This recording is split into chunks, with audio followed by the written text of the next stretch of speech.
Le César du meilleur acteur. Et puis on essaiera un jour de faire une grande cantine gratos. Yes, we can. Serge Gainsbourg, bonjour.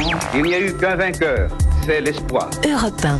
Et à 7h22 sur Europe 1, c'est l'heure du jour. Et on va plonger maintenant dans les archives avec aujourd'hui l'histoire d'un volcan au nom imprononçable qui se réveille après un sommeil de 187 ans. Il fait la une des journaux en avril 2010. Une énorme éruption lors d'Autriche qui va provoquer le chaos dans le ciel européen avec la fermeture de dizaines d'aéroports.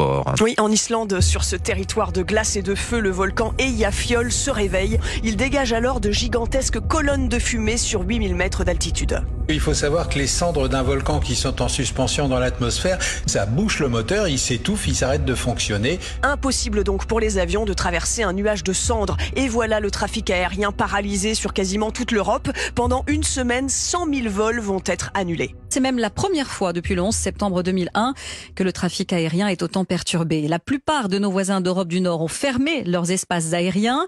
En France, paralysie totale dans 25 aéroports de la moitié nord. Et 25 000 Français sont bloqués à l'étranger. Certains explosent de colère, comme ces passagers d'Air France sur l'île de la Réunion. On va mettre le feu à votre truc là. Ça commence à bien faire vos histoires. C'est inadmissible, inadmissible.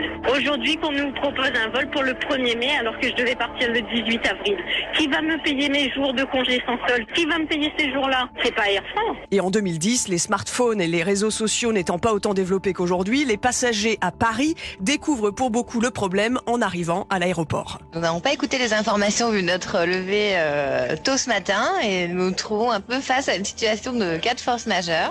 Moi j'ai dit que c'était un mauvais rêve et que j'allais me réveiller, mais non, écoutez, c'est bien la réalité. Et à ce moment-là, les déplacements sont aussi compliqués en train à cause d'une grève des cheminots. Le ministre des Transports, Dominique Bussereau, est aussi démuni sur Europe 1 au micro de Dominique Souchier. Ça nous donne une situation météorologique et de sécurité tout à fait désagréable et qui pose beaucoup de problèmes. Mais cette éruption volcanique ne créera pas de danger sanitaire. Les experts islandais dans ce pays aux 200 volcans expliquent alors que la concentration des cendres dans l'atmosphère reste trop faible pour avoir un impact sur la santé humaine. L'événement rappellera aussi à l'époque aux plus philosophes que lorsque la nature est violente et se déchaîne, l'homme est parfois impuissant. Merci Lord d'Autriche, réalisation Sébastien Guidis.